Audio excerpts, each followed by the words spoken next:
صحابہ کرام آ رہے تھے، راستے میں بستی آئی تو بستی کے باہر ایک شخص کھڑا تھا، اس نے دیکھا صحابہ کو تو کہنے لگے تم کو کوئی جنتر منتر آتا ہے؟ یہ آپ کے یہاں کیا کہتے ہیں؟ ٹونا ٹوٹ کے، کوئی دم درود تعویذ آتا ہے، جنتر منتر آتا ہے؟ کیا ہو گیا ہے؟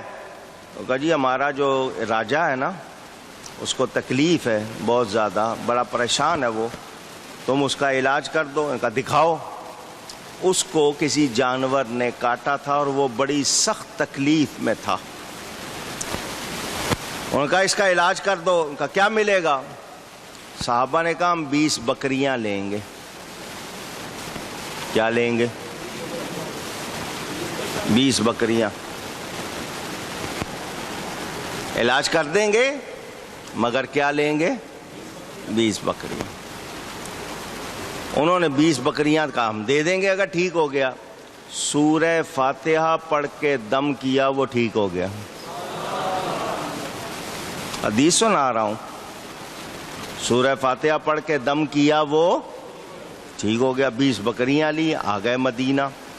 مدینہ پہنچنے سے پہلے راستے میں کہنے لگے ہم نے بکریاں تو لے لی ہیں، یہ جائز بھی ہیں ہمارے لیے یا نہیں ہے؟ ہم نے لے تو لی ہیں، یہ ہمارے لیے جائز ہیں یا نہیں؟ اور دوسرے نے کہا پریشان ہونے کی بات نہیں، چلو رسول اللہ صلی اللہ علیہ وسلم سے پوچھتے ہیں، اگر جائز ہوں گی تو کھائیں گے ورنہ واپس کرائیں گے۔ ایمان والے تھے نا۔ آئے حضور صلی اللہ علیہ وسلم کی بارگاہ میں عرض کی حضور اس طرح واقعہ ہوا ہے اور ہم نے دم کرنے سے پہلے 20 بکریاں مانگ لی تھیں، انہوں نے دینے کا وعدہ کر لیا، ہم نے سورہ فاتحہ پڑھ کے دم کیا، وہ ٹھیک ہو گیا۔ حضور صلی اللہ علیہ وسلم مسکرائے، فرمایا تمہیں معلوم ہے سورہ فاتحہ میں علاج ہے؟ تمہیں معلوم ہے سورہ فاتحہ میں علاج ہے؟ سنو ان بکریوں میں میرا حصہ بھی رکھنا، ان بکریوں میں میرا۔ یہاں سے علماء نے مسئلہ نکالا ہے، کوئی تعویذ لکھے اجرت لے سکتا ہے۔ اجرت اونچی بولو، مگر کاروبار نہیں بنانا کہ کلینک کھول لے۔ یہ نہیں ہے کہ دکان کھول لے، کوئی کاروبار نہیں بنانا۔ اجرت کیونکہ وہ وقت لگاتا ہے، پڑھتا ہے، محنت کرتا ہے، تو وہ اپنے وقت کے حساب سے لے سکتا ہے۔ لیکن کیا پتا چلا بظاہر کوئی دوا، کوئی دارو، دوسری چیزیں اثر نہیں کر رہی ہیں، سورہ فاتحہ پڑھا، علاج ہے یا نہیں؟ اور سورہ فاتحہ کے لیے کیا ہے؟ لِكُلِّ دَاءٍ دَوَاءٌ، اللہ نے ہر مرض کا علاج پیدا کیا ہے، اور سورہ فاتحہ میں سارے علاج موجود ہیں۔ اور پڑھنے والا منہ لے کر آؤ، پڑھنے والا منہ لے کے آؤ۔ ہمارے منہ خراب ہو گئے، قرآن کا اثر اسی طرح ہے، ہمارے منہ خراب ہو گئے، اس سے ہم جھوٹ بھی بولتے ہیں، غیبت بھی کرتے ہیں، تو اب ہمارے پڑھنے میں اثر نہیں۔ قرآن میں اثر اسی طرح ہے، قرآن کا اثر کہیں نہیں گیا، ہمارا اثر خراب ہو گیا۔ میں نے آپ کو بات سنائی تھی، چلو آئیے بات پھر سنا دیتا ہوں۔ شیخ الاسلام والمسلمین، شیخ کے معنی استاد کے ہوتے ہیں، مرشد کے ہوتے ہیں۔ شیخ الاسلام والمسلمین سلطان الزاہدین حضرت سیدنا بابا فرید الدین مسعود۔ کون ہے یہ؟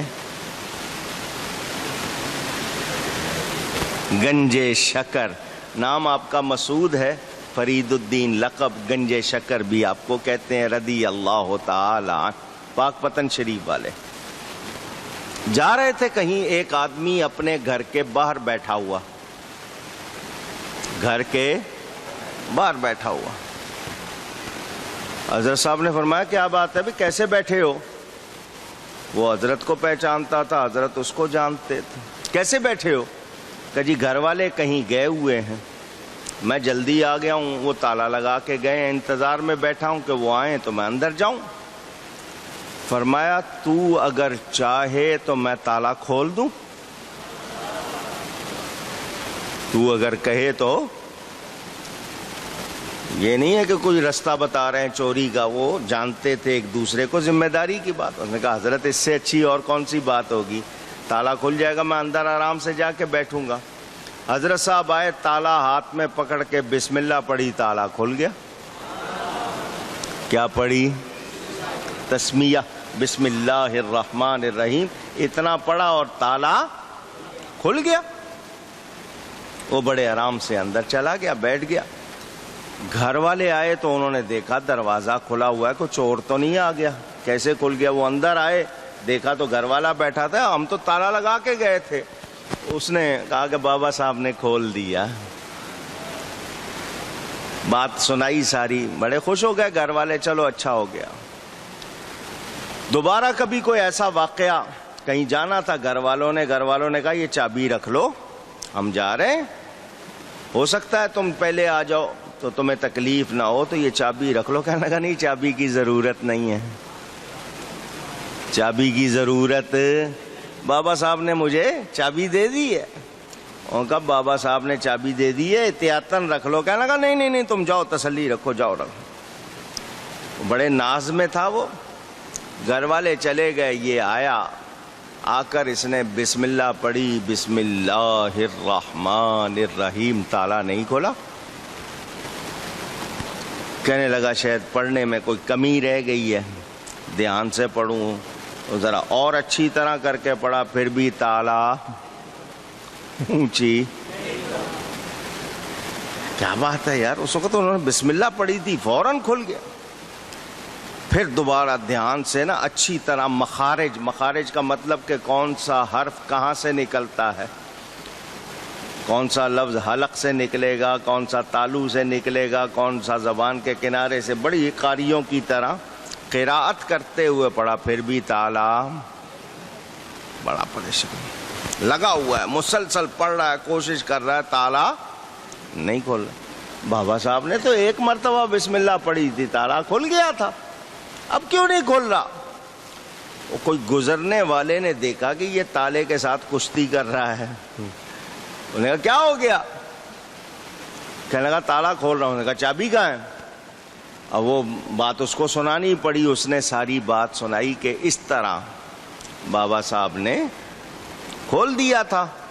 تو میں سمجھا کہ بسم اللہ پڑھیں گے کھل جائے گا۔ میں نے اتنی مرتبہ پڑھی ہے یار، بہت اچھی طرح کر کے پڑھی ہے۔ قاریوں کو جانتے ہیں آپ، جو قاری قراءت کرتے ہیں قرآن شریف کی بہت اچھی طرح، بہت ہی اچھے لہن میں پڑھتے ہیں، ایک ایک حرف کو جہاں سے نکالنا ہے وہاں سے، جس کو آپ تجوید کہتے ہیں۔ کیا کہتے ہیں؟ تجوید۔ اس طرح بھی میں نے پڑھ لیا ہے یار۔ وہ جو تجوید زیادہ پڑھ لیتے ہیں نا، پھر وہ جب اردو بھی بولتے ہیں تو یوں ہی لگتا ہے جیسے قراءت کر رہے ہیں، تو ان کے منہ سے ہر حرف وہیں سے نکلے گا جہاں سے نکلنا چاہیے۔ آپ تو سیدھا کہہ دیں گے کیا حال ہے، قاری صاحب اس طرح نہیں کہیں گے، وہ حال کہیں گے، حال ہے، حلق سے نکالو، کیا حال ہے۔ وہ اسی طرح کا ایک شخص چلا گیا تھا پنساری کی دکان پہ، لفظ پسن ہاری ہے، پنساری بن گیا۔ اس کی دکان پہ گیا تو جا کے کہنے لگا شیرا ہوگا، شیرا، جو رے پہ زبر ہو تو اس کو موٹا کر کے پڑھتے ہیں، یعنی پر کر کے پڑھنا۔ آپ تو شیرہ کہیں گے نا، وہ قاری صاحب تو کہیں گے شیرا ہوگا، اور پنساری نے کہا اتنا گاڑا نہیں ہوگا، شیرہ تو ہوگا، کہکا نہیں لگاتے مسجد میں، آواز کے ساتھ نہیں ہنستے ہیں، اتنا گاڑا نہیں ہوگا۔ تو کہنے لگا میں نے اس طرح بھی پڑھ کے دیکھا ہے، تالا نہیں کھل رہا۔ وہ بندہ سمجھدار تھا، کہنے لگا بسم اللہ تو وہی ہے، بسم اللہ تو بابا صاحب جیسا منہ کہاں سے لائے گا؟ ان کے منہ میں اور تیرے منہ میں کچھ فرق نہیں ہے، اسی لیے اللہ والوں سے دعا کرواتے ہیں، کیونکہ ان کے منہ سے جو دعا نکلتی ہے وہ اللہ کے عرش کو جا ٹکراتی ہے۔ ان کے منہ پاک ہے، فرق ہے یا نہیں ہے؟ اونچی، ہاں، قرآن وہی ہے، اس کی برکت بھی وہی ہے، ہمارے منہ اب ویسے نہیں۔ تو سورہ فاتحہ ہر مرض کا علاج ہے۔ میں نے اپنی بات سنائی تھی، میں بیٹھا ہوا تھا اپنے پیر و مرشد کے پاس، چھوٹی عمر تھی، مدرسے پڑھتا تھا، جب وقت ملتا حضرت کے پاس جاتا تھا۔ ان دنوں حضرت کی طبیعت ناساز تھی تو زیادہ تر چارپائی پر آپ لیٹے رہتے تھے۔ ایک شخص آیا، حضرت جی سر میں درد ہے، سر میں درد ہے۔ آپ نے فرمایا کلمہ شریف پڑھ۔ اس نے پڑھا لا الہ الا اللہ محمد الرسول اللہ صلی اللہ علیہ وسلم۔ پڑھنے کے بعد کہا حضرت جی درد نہیں گیا۔ فرمایا دھیان سے پڑھ۔ اس نے ذرا اپنی توجہ کر کے پڑھا، پھر بھی درد۔ آپ نے کہا میں تجھے کہا نا دھیان سے پڑھ۔ اس نے ذرا اور زیادہ توجہ سے پڑھا لیکن درد نہیں گیا۔ تو جب اس نے تیسری بار کہا نا درد نہیں گیا، حضرت کو جلال آ گیا۔ اب بستر سے اٹھ بیٹھے اور فرمایا اس کلمے کے پڑھنے سے کفر نہیں رہتا، تیرا درد کیسے رہ گیا؟ تیرے پڑھنے میں فرق ہے، کلمے کے اثر میں فرق نہیں۔ فرمایا جو یہ پڑھ لے تو کفر ہو تو وہ ختم ہو جاتا ہے، تیرا درد کیوں نہیں ختم ہوا؟ تو اپنی حالت دیکھنی چاہیے، اپنی میرے حضرت صاحب کی یہ بات میں آپ کو سنا دیتا ہوں۔ فرمایا ایک مرتبہ دل سے یا رسول اللہ پکارو۔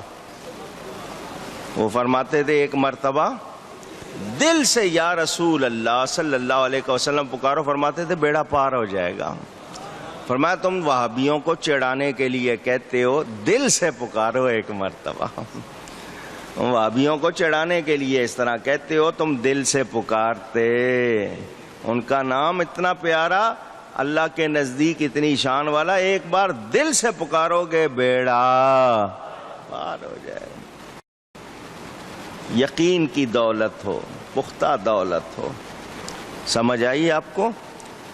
تو یہ جو جھگڑالو ہیں انہوں نے تو ماننا کہتے ہیں جی، اور وہ لوگ جو ہمیں روکتے ہیں کہ نہیں جی انسان ترقی کر گیا ہے، میں ان سے پوچھتا ہوں ترقی بتاؤ تو صحیح، کتنا سکھ تھا، کتنا امن تھا اس دھرتی پر، دھرتی کا مطلب زمین پر،